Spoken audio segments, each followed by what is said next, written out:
안녕하세요. 오늘 저희는 아이폰 17 시리즈, 특히 요즘 이야기 많이 나오는 에어 모델 있잖아요. 그거랑 또 램 같은 전반적인 서양 변화에 대한 여러 분석, 또 루머들을 좀 깊게 들여다보려고 합니다. 네, 안녕하세요. 루머가 정말 많죠? 맞아요. 그래서 이 정보들을 좀 엮어가지고 아이폰 17 에어의 어떤 가능성, 또 뭐 한계는 없을지, 그리고 이게 애플 전략에 어떤 변화를 의미하는 건지, 최종적으로는 이걸 보는 당신에게 어떤 의미가 있을지 좀 그런 얘기들을 나눠볼까 해요. 좋습니다. 특히 그 초슬림 디자인이랑 AI 성능, 이 두 가지가 핵심 키워드가 될 것 같네요. 네, 바로 그겁니다. 초슬림 디자인의 귀환이냐, 아니면 차세대 AI 성능이냐, 이 두 흐름을 따라가 보시죠. 자, 그럼 첫 번째 주제로 바로 들어가 볼까요? 네, 요즘 스마트폰 시장 보면 다시 더 얇게 경쟁이 좀 붙는 것 같아요. 삼성도 그렇고 뭐 오포 같은 중국 회사들도 굉장히 얇은 폰들을 내놓고 있잖아요. 그렇죠. 기술 과시 같은 측면도 있고요. 그런 분위기 속에서 애플도 역대 가장 얇은 아이폰, 그 두께가 약 5.4mm, 5.5mm 이 정도 되는 아이폰 17 에어를 준비 중이라는 소문이 막 돌고 있어요. 와, 5mm 되면 진짜 얇은 건데 이게 어떤 의미가 있을까요? 네, 그 두께는 확실히 디자인적으로는 눈길을 확 끌죠. 정말 매력적일 수 있습니다. 근데 이게 기술적으로 파고들면 상당한 난제들을 안고 있어요. 난제요? 어떤? 물리적인 공간이 확 줄어들잖아요. 그 정도로 얇아지면. 그러면 필연적으로 배터리 용량이라든지 아니면 카메라 모듈 같은 핵심 부품들에서 뭐랄까 타협이 불가피해 보인다는 거죠. 아, 역시 그런 문제가 있군요. 네.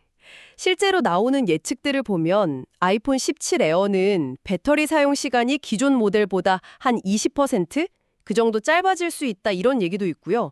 카메라도 좀 아쉬운데 4,800만 화소 싱글 렌즈 딱 하나만 들어갈 거라는 예측이 많아요. 카메라가 하나요? 요즘 기본 두세 개씩 들어가는데. 그렇죠.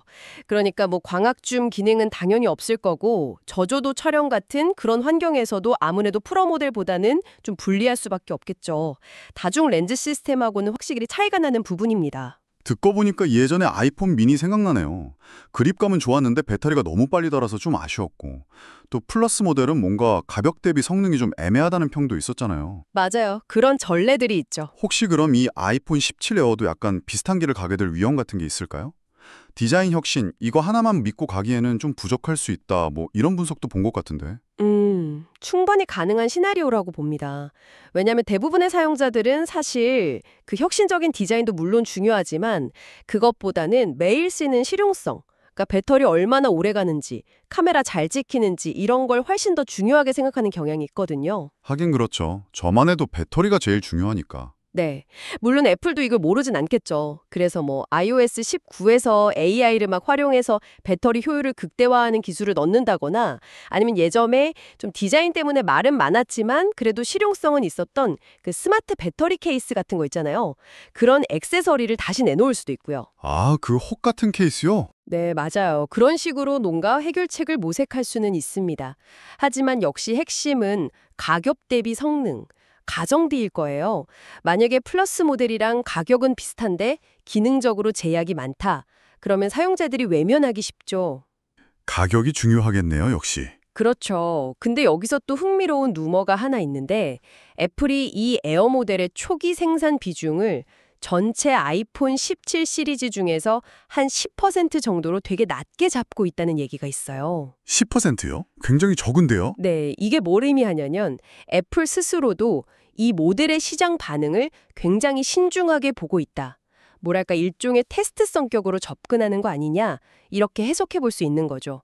단순히 이거 실패할 수도 있겠다 이런 걱정이라기보다는 이 새로운 폼팩터에 대한 시장의 수용도를 좀 조심스럽게 떠보려는 그런 전략일 수도 있고요. 일종의 간보기 같은 거군요. 그럴 수도 있다는 거죠. 알겠습니다. 자, 그럼 디자인 얘기는 이 정도로 하고 또 다른 아주 중요한 변화 가능성으로 넘어가 보죠. 바로 램 얘기인데요.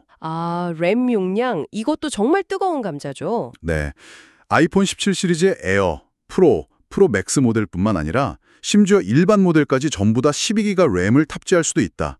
이런 예측이 나오고 있어요. 지금 아이폰 16 시리즈가 8기가인데 여기서 50%나 늘어나는 거잖아요. 와, 이건 정말 큰 변화인데요. 정확합니다. 이건 정말 주목해야 할 변화인데요.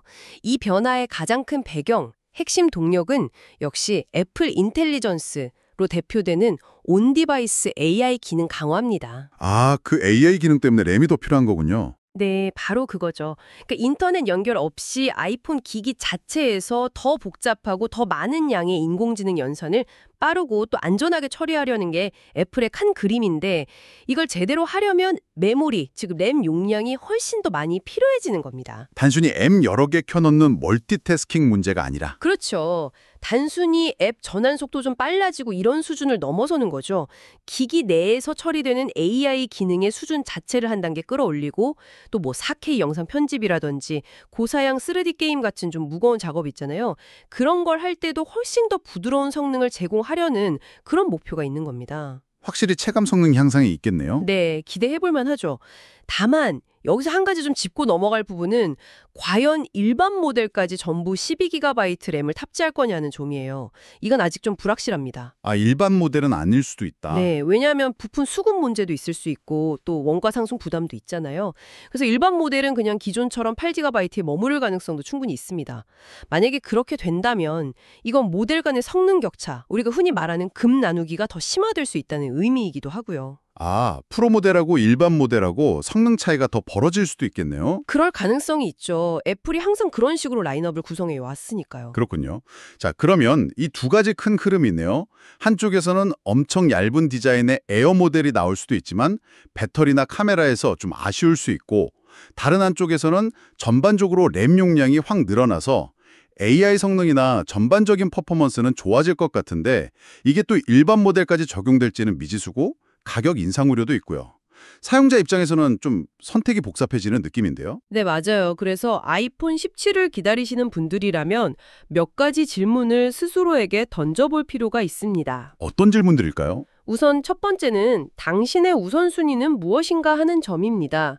최첨단 슬림 디자인을 위해서라면 배터리 사용 시간이 좀 짧아지거나 카메라 기능이 일부 제한되는 것을 감수할 의향이 있으신가요? 아니면 그래도 나는 검증된 성능, 안정적인 사용 경험, 이게 더 중요하다. 이렇게 생각하시나요? 특히 에어 모델을 고려하신다면 이 질문에 대한 답이 가장 중요할 겁니다. 디자인이냐 실용성이냐의 문제군요. 그렇죠. 두 번째는 미래 가치에 대한 질문입니다.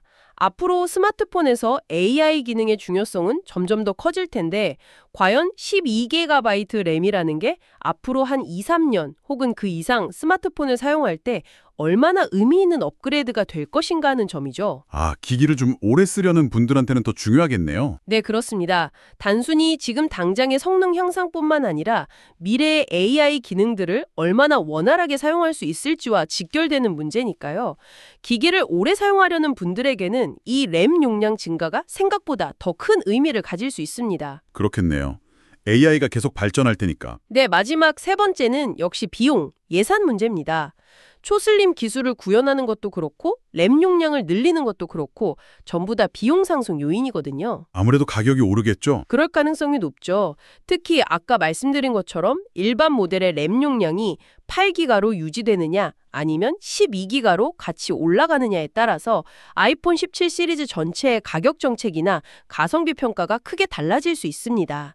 그래서 당신이 설정한 예산 안에서 어떤 가치를 가장 중요하게 생각하는지 이걸 좀 명확히 할 필요가 있겠죠. 디자인, 미래 성능 그리고 가격. 이 세 가지를 잘 따져봐야겠네요. 네, 그렇습니다. 오늘 저희는 아이폰 17 에어 모델을 둘러싼 여러 기대와 또 우려들, 그리고 램 용량 증가가 가져올 변화 가능성까지 어떻게 보면 혁신과 실용성 사이에서 애플이 어떤 고민을 하고 있을지 그 지점들을 함께 살펴봤습니다. 맞습니다. 이게 단순히 뭐 더 얇게 만들고 더 빠르게 만드는 그런 스펙 경쟁 차원을 좀 넘어서는 문제인 것 같아요.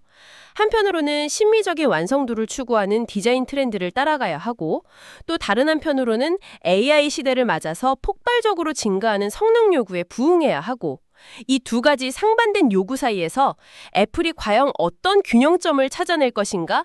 이게 앞으로의 관전 포인트가 될 것 같습니다. 정말 흥미로운 지점이네요. 그래서 이런 질문을 던져볼 수 있을 것 같아요. 미래의 스마트폰은 결국 우리에게 디자인과 지능, 이 둘 중 하나를 선택하도록 강요하게 될까요? 아니면 뭐 배터리 기술이나 다른 부품 기술에서 또 다른 혁신이 나타나서 이 두 마리 토끼를 모두 잡는 그런 새로운 길을 열어주게 될까요? 아, 의미심장한 질문입니다. 네. 이 질문에 대한 답을 오늘 저희 얘기를 들으신 당신도 한번 같이 고민해 보시면 어떨까 싶습니다.